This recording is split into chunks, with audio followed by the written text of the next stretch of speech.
Kalau seandainya dia masuk ke dalam masjid sementara imam dalam posisi ruku, maka dia cepat untuk nyusul kepada ruku, tetapi jangan lupa diawali dengan takbiratul ihram. Karena biasanya ada orang yang ketika melihat imam ruku langsung nyosor ruku tanpa takbiratul ihram, tidak sah salatnya. Karena salat itu dibuka dengan takbiratul ihram dulu, baru kemudian ikut ruku. Takut kalau kebanyakan orang seperti ini takut tidak dapat ruku, karena melihat posisi ruku langsung ruku dia supaya dapat 1 rakaat. Padahal harusnya dia berdiri dulu, tumakninah, baru takbiratul ihram, baru kemudian ruku. Sebab kalau seandainya seseorang tidak melakukan takbiratul ihram terlebih dahulu, maka tidak dianggap salatnya, karena dia belum masuk ke dalam salat.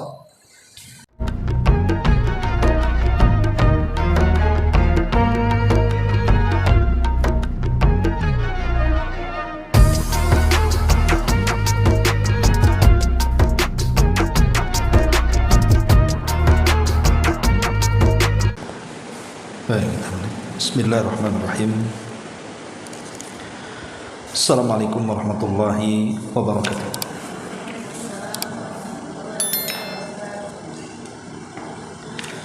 Alhamdulillah wassalatu wassalamu ala Rasulillah wa ala alihi wa sahbihi wa mawalah wa la hawla wa la quwata illa billahi wa ba'd. Baik, kita lanjutkan kajian kita, masih membahas kitab Umdatul Ahkam, dan kita masuk pada hadis ke-80. Kita baca hadisnya. An Abi Hurairah radhiyallahu anhu anin Nabi sallallahu alaihi wasallam qala innama ju'ilal imamu liyutamma bihi fala takhtalifu alaihi fa idza kabbara fakabbir wa idza raka'a farka'u wa idza qala sami Allahu liman hamida faqulu Allahumma rabbana walakal hamd wa idza sajada fasjudu wa idza shalla jalisan fasallu julusan ajma'u. Dari Abu Hurairah radhiyallahu an, beliau meriwayatkan dari Nabi sallallahu alaihi wasallam, beliau bersabda, sesungguhnya imam itu dijadikan hanya untuk diikuti saja. Oleh karena itu, janganlah kalian sekali-kali menyelisih imam. Di mana jika imam bertakbir, ikutlah bertakbir. Jikalau imam ruku, maka ikutlah ruku. Jikalau imam mengucapkan sami Allahu liman hamida, ucapkanlah rabbana walakal hamd. Jika imam sujud, maka sujudlah. Jika imam mengerjakan salat dengan duduk, maka salatlah kalian dengan duduk semuanya. Kemudian hadis yang 81, karena juga hampir mirip. An Aisyah radhiyallahu anha qalat shalla Rasulullah sallallahu alaihi wasallam fi baitihi wa huwa syakid fa shalla jalisan wa shalla wara'ahu qaumun qiyaman fa asyara ilaihim an ijlisu falamma sarafa qala innama ju'ilal imamu liyutamma bihi fa idza raka'a farka'u wa idza rafa'a farfa'u wa idza qala sami Allahu liman hamidah faqulu rabbana walakal hamd wa idza shalla jalisan fasallu julusan ajma'u. Dari Aisyah ummul mukminin radhiyallahu anha, beliau mengatakan bahwa Rasulullah sallallahu alaihi wasallam mengerjakan salat di rumahnya ketika beliau sedang sakit. Nabi mengerjakan salat dengan cara duduk. Ada beberapa orang mengerjakan salat di belakang beliau dengan cara berdiri. Nabi lantas memberikan isyarat kepada mereka agar duduk. Setelah selesai, beliau mengatakan, sesungguhnya imam itu dijadikan hanya untuk diikuti saja. Jikalau imam ruku maka rukulah, jikalau imam bangkit dari ruku maka bangkitlah, jikalau imam mengucapkan sami Allahu liman hamida, Allah mendengar orang yang memujinya, maka ucapkanlah Rabbana walakal hamd, duhai Rabb kami segala puji hanya untukmu. Jika imam mengerjakan salat dengan cara duduk, maka salatlah kalian dengan cara duduk. Baik, ma'asyiral muslimat yang dimuliakan Allah Subhanahu wa taala, dua riwayat ini menjelaskan kepada kita tentang adab seorang makmum kepada imam. Sebelum saya jelaskan dua riwayat ini dan kita ambil faedahnya, mari kita jelaskan tentang adab-adab seorang makmum dulu. Apa sih adab seorang makmum itu? Pertama, an ya'tiya salata mubakkira mutazayyina mutatayyiba. Kalau kita seorang makmum, maka datanglah menuju salat dengan bersegera, kemudian berpakaian yang rapi dan wewangian yang harum. Karena tentu yang dimaksud di sini adalah laki-laki. Kalau perempuan tidak boleh menggunakan wewangian. Yang kedua, kalau bisa seorang makmum itu datang ke masjid, dia mendapatkan takbiratul imam. Jangan sampai dia menjadi makmum masbuk yang tidak mendapatkan takbiratul ihram. Karena orang yang mendapatkan takbiratul ihram ada fadilah tersendiri. Yang ketiga, berusaha untuk mendapatkan saf yang pertama. Tentu dengan tidak menyakiti orang yang datang sebelumnya. Orang yang datang duluan ke masjid jangan disakiti. Dengan cara melangkah menerobos ke depan supaya mendapatkan saf pertama. Datang paling akhir pengen dapat saf paling depan. Dengan menyerobot itu tidak boleh. Kemudian yang keempat,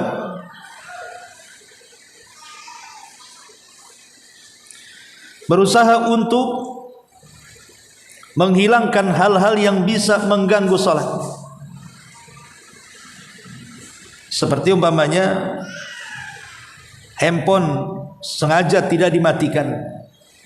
Karena saya beberapa kali salat itu di beberapa masjid ada jamaah itu yang kadang-kadang waktu di tengah-tengah salat handphonenya bunyi. Celakanya yang bunyinya pakai musik pula. Yang lebih parah lagi, karena dia orang awam, orang jahil, tidak mau dimatikan pula sampai selesai itu musiknya. Ini kan mengganggu namanya. Harusnya cepat matikan kan begitu. Atau dari awal memang sudah harus di silent. Kalau bisa jangan dihidupkan. Kemudian yang nomor 5, kalau seandainya seorang makmum melihat ada peluang di depannya untuk satu orang, maka majulah memenuhi saf tersebut. Jangan diam saja. Karena bagaimanapun seorang makmum bagi laki-laki kalau makin depan makin baik, makin depan makin banyak pahalanya. Karena umumnya di masyarakat ini kadang-kadang nggak peduli dengan saf.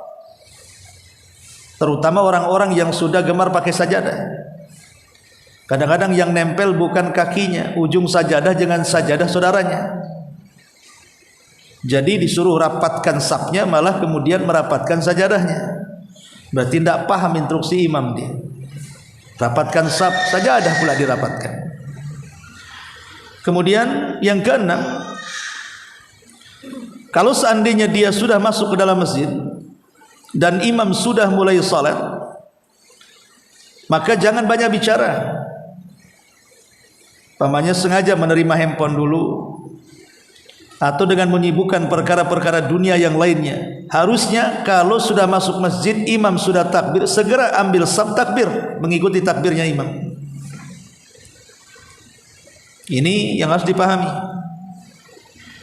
Jangan kemudian mencela muazzinnya. Apalah muazin baru datang udah qomat pula katanya. Muazin pula jadi sasaran. Bukan muazin cepat-cepat qomat, engkau yang tak cepat datang. Kan gitu. Masa muazin disalahkan? Kemudian juga yang nomor 7, kalau seandainya dia masuk ke dalam masjid sementara imam dalam posisi ruku, maka dia cepat untuk nyusul kepada ruku, tetapi jangan lupa diawali dengan takbiratul ihram. Karena biasanya ada orang yang ketika melihat imam ruku langsung nyosor ruku tanpa takbiratul ihram, tidak sah salatnya. Karena salat itu dibuka dengan takbiratul ihram dulu, baru kemudian ikut ruku. Takut kalau kebanyakan orang seperti ini takut tidak dapat ruku. Karena melihat posisi ruku langsung ruku dia supaya dapat 1 rakaat. Padahal harusnya dia berdiri dulu, tumakninah, baru takbiratul ihram, baru kemudian ruku. Sebab kalau seandainya seseorang tidak melakukan takbiratul ihram terlebih dahulu, maka tidak dianggap salatnya, karena dia belum masuk ke dalam salat. Kemudian yang nomor 8, apabila seseorang makmum masuk ke masjid dan salat jamaah pun sudah dimulai, maka dia tidak boleh melaksanakan salat sunnah. Karena Nabi SAW mengatakan, idza uqimatis salatu fala salata illa maktubah. Apabila qomat dikumandangkan, tidak ada salat kecuali wajib. Bahkan yang sudah salat sunnah saja, kalau baru dimulai batalkan. Kemudian ambil saf dan mengejar yang wajib. Jangan mempertahankan yang sunnah, meninggalkan pula yang wajib. Karena udah orang mati-matian dia sholat sunnah dikejar, ketika imam sudah hampir ruku baru sibuk dia mengejar rukunya imam. Salah, anda ini mendahulukan sunnah dibandingkan wajib. Mendingan dapat kewajiban dari awal dan tidak mendapatkan sunnah dibandingkan kemudian mengejar sunnah tapi mendapatkan kewajiban akhir. Ini juga diantara adab makmum. Kemudian yang nomor 9, kalau imam lupa dalam gerakan, maka kewajiban makmum mengingatkan dengan membaca subhanallah bagi laki-laki. Karena ada hadis Abu Hurairah radhiyallahu anhu. Kemudian yang nomor 10, kalau seorang makmum kemudian di perjalanan ke masjid tiba-tiba terdengar dari toa masjid itu muadzin mengumandangkan iqamah, artinya mau segera melaksanakan salat wajib, maka tidak perlu tergesa-gesa, apalagi sampai panik. Apa yang dipanikan? Masa gara-gara tidak mendapatkan 1 rakaat panik kayak kehilangan dompet, akhirnya lari tergesa-gesa sampai di saf, terengah-engah, tidak khusyuk lagi, akhirnya dia pun tidak mendapatkan tumakninah dalam salat. Santai saja jalan, bagaikan biasa ibu jalan, ya jalan seperti itu, tidak perlu tergesa-gesa. Karena ada larangan. Rasul sallallahu alaihi wasallam sampai mengatakan, idza sami'tumul iqamata famsu fis salati wa 'alaikumus sakinata wal waqar. Apabila kalian mendengar iqamah, maka berjalanlah menuju salat dan wajib atas kalian tenang dan juga langkahkan kaki dengan nyaman, jangan tergesa-gesa. Makanya Rasul mengatakan wala tusri'u, jangan tergesa-gesa. Fama adraktum fasallu wa ma fatakum fa'atim. Kalau kalian mendapatkan sempurna, alhamdulillah. Kalau anda tinggal tambah saja, apa susahnya? Ya. Maka jangan tergesa-gesa, apalagi sampai lari, apalagi sampai kepleset lagi. Nah, ini masalah. Kemudian juga yang nomor 11,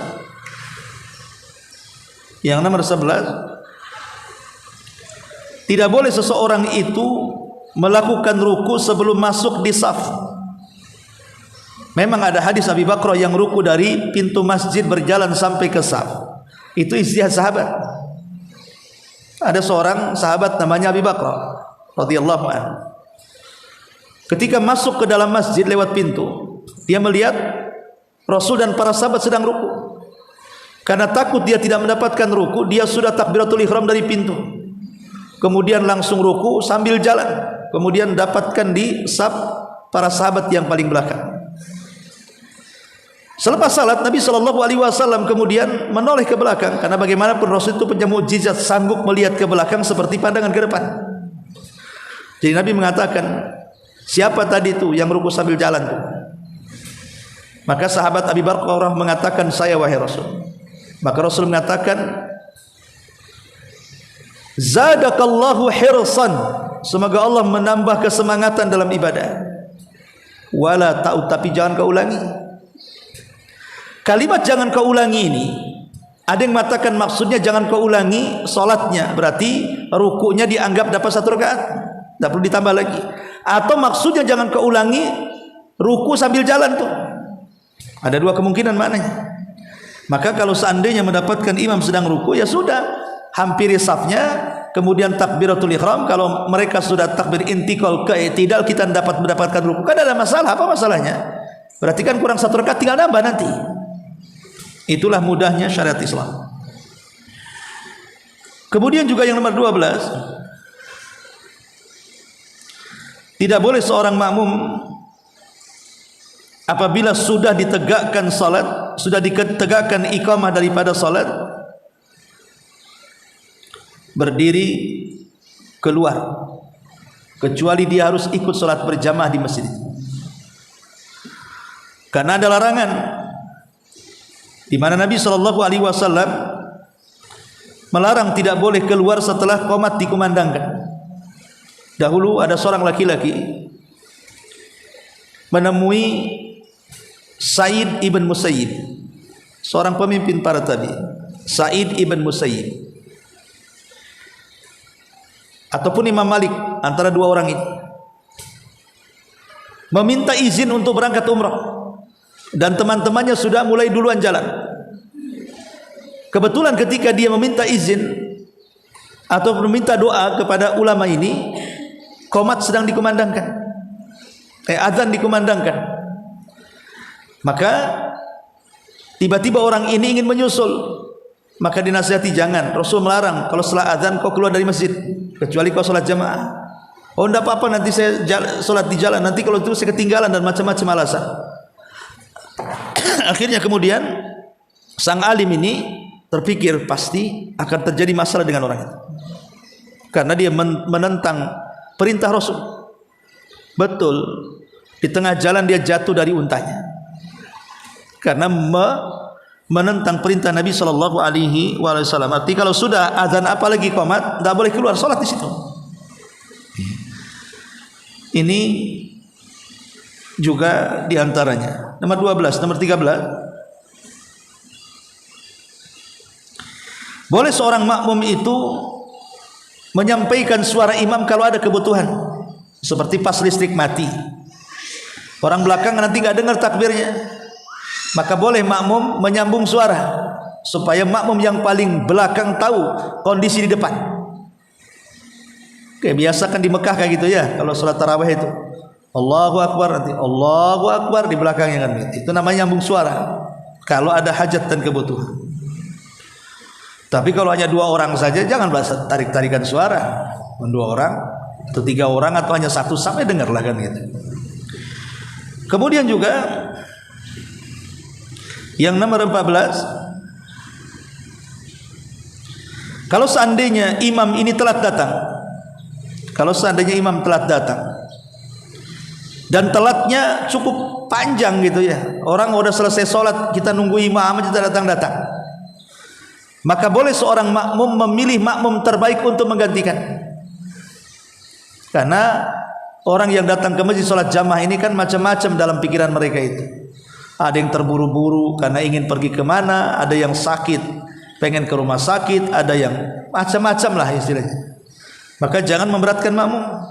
Kalau imamnya lama datang, adalah mana makmum yang layak, suruh maju, dibolehkan. Kemudian juga yang nomor 15, kalau selesai sholat tidak boleh seorang makmum langsung keluar sampai imam memutar badannya menghadap kepada makmum. Kemudian juga Yang selanjutnya, tidak boleh mengambil saf di antara tiang. Pemainnya tiang nih. Ya. Kalau memang tidak banyak jamaah, hindari tiang. Jangan sampai safnya nabrak tiang. Illa indal hajah, kecuali karena ada hajat kebutuhan, masjidnya ramai. Terpaksa akhirnya karena ramai masjidnya, tidak mungkin kemudian membuat saf menghindar tiang, nanti tidak cukup jamaahnya, maka boleh seseorang kemudian membuat saf dan nabrak tiang, ada masalah karena memang ada hajat kebutuhan. Tapi kalau tidak ada hajat, hindari tiang supaya tidak terputus safnya. Ini juga bagian daripada adab makmum. Kemudian juga boleh seorang makmum membenarkan bacaan imam. Boleh seorang makmum membenarkan bacaan imam, bukan dengan tasbih. Tasbih itu dalam gerakan, tapi kalau dalam bacaan dia sesuai dengan bacaannya. Dia baca ayat keliru, kemudian kita baca supaya si imam paham bahwa dia sedang ditegur dan salah yang dilakukannya.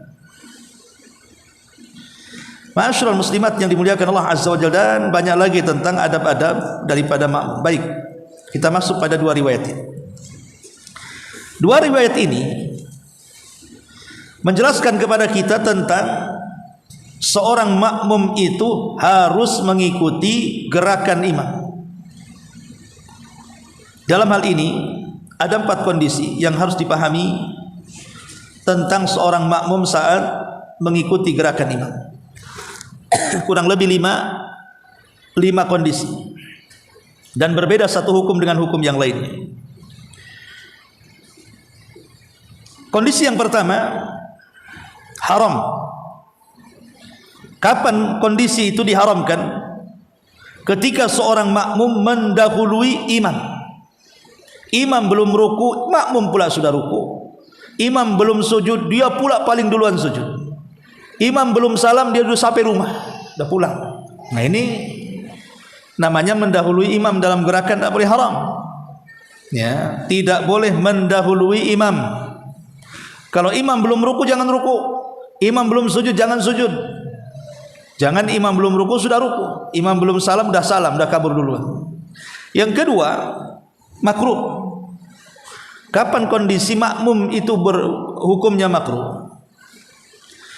Ketika seorang makmum itu gerakannya sepadan dengan imam, persis, nggak ada jeda, sama. Imam ruku, makmum ruku, gerakannya sama. Harusnya kan imam dulu walaupun sebentar, baru makmum. Ini gerakannya sama.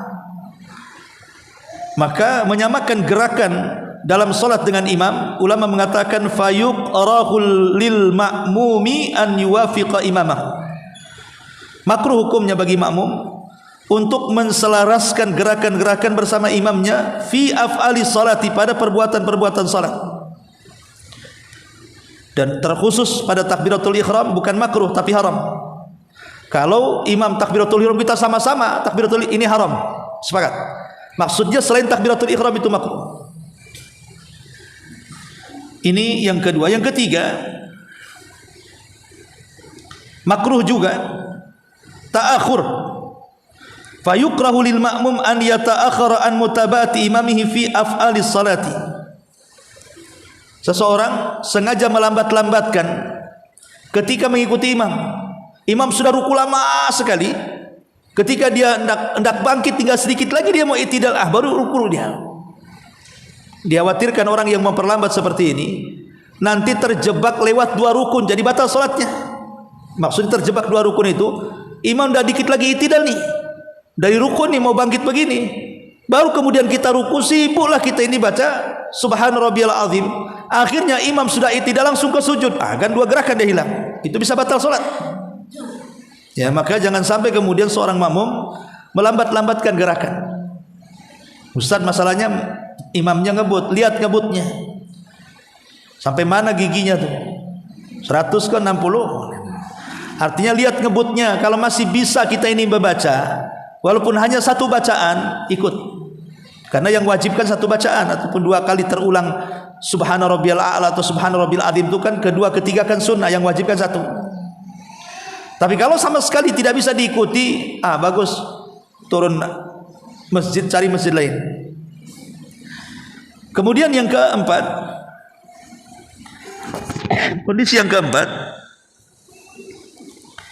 mutaba'atu fayusra'u lil ma'mum an yutabi'a imamahu fi af'alis salat. Kondisi yang keempat inilah kondisi yang benar.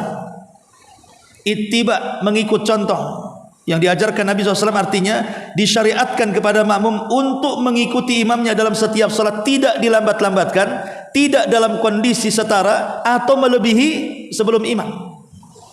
Itu yang diperintahkan. Ya. Jadi ketika imam ruku, ya langsung ruku. Ketika imam i'tidal, ya langsung i'tidal. Jangan melambat-lambatkan. Karena bagaimanapun melambat-lambatkan dimakruhkan oleh para ulama, ataupun menyamakan gerakan, atau yang diharamkan lagi justru mendahului gerakan imam. Makanya di sini Nabi mengatakan di dalam hadis ini, innama ju'ilal imam liyutamma bihi. Dijadikan imam ini untuk diikuti gerakannya. Jadi dijadikan imam ini untuk diikuti gerakannya. Dan yang terakhir, yang fatal sekali, yaitu seseorang melambatkan gerakan sampai hilang satu rukun. Ini bisa batal sholat. Umpamanya imam ruku, dia sudah i'tidal, kita baru ruku. Lah ini mana satu nih kan? Ini sudah bisa batal sholatnya kalau kayak gini. Nanti imam sudah sujud, kita baru sibuk i'tidal. Nah ini bukan lambat lagi, ini lemot. Jadi ini yang kelima yang paling fatal nih. Lambat banget gitu ya, sampai dua rukun terlewati, batal sholatnya. Inilah makna innama ju'ilal imam liyutamma bihi. Dijadikan imam itu untuk diikuti. Kalau imam ruku, rukulah. Kalau imam sujud, sujudlah. Kalau imam baca sami Allah liman hamidah, maka kita katakan Rabbana walakan. Wa idza shalla jalisan, di sini syahid, fa shallu julusan ajma'u. Apabila imam dalam posisi dia sedang sujud, maka sujudlah kalian. Kita tahu bahwa apa syarat seorang imam boleh mengimami dalam posisi duduk?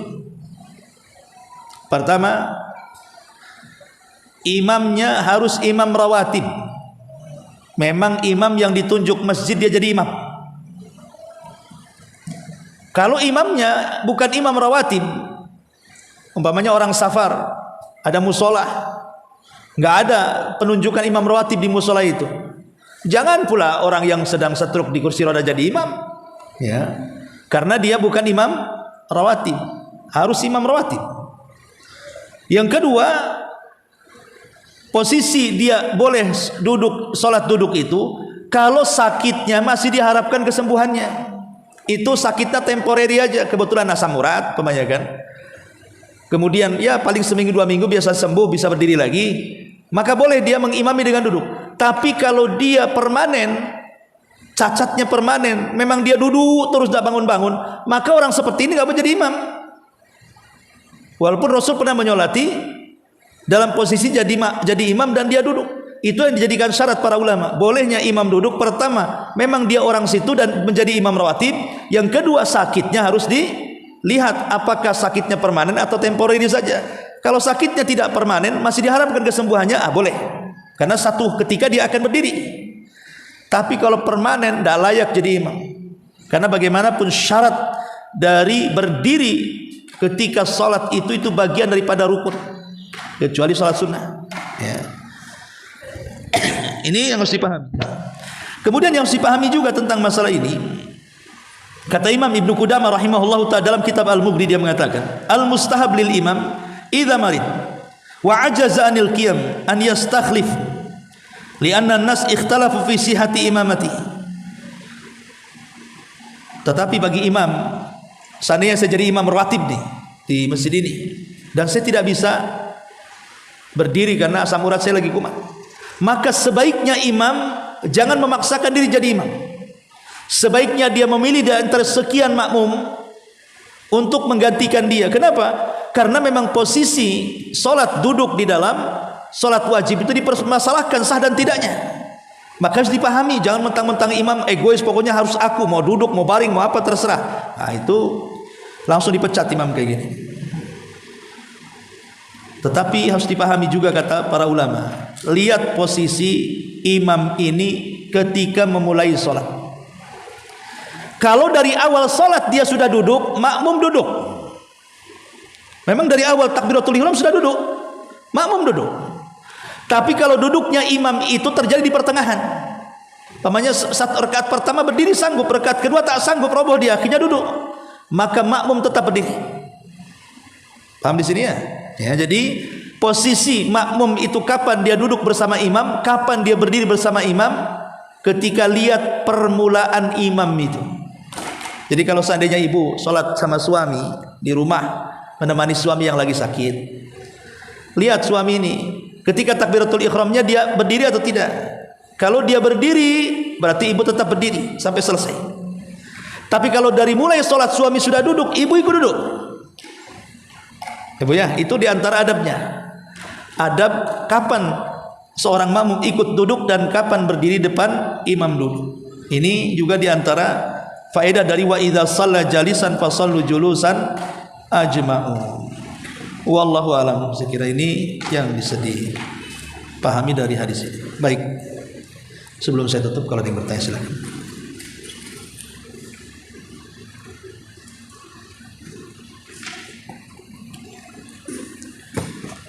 Enggak ada. Subhanallah bihamdika asyhadu an la ilaha illa anta astaghfiruka wa atubu ilaik. Allahu taala alam. Assalamualaikum.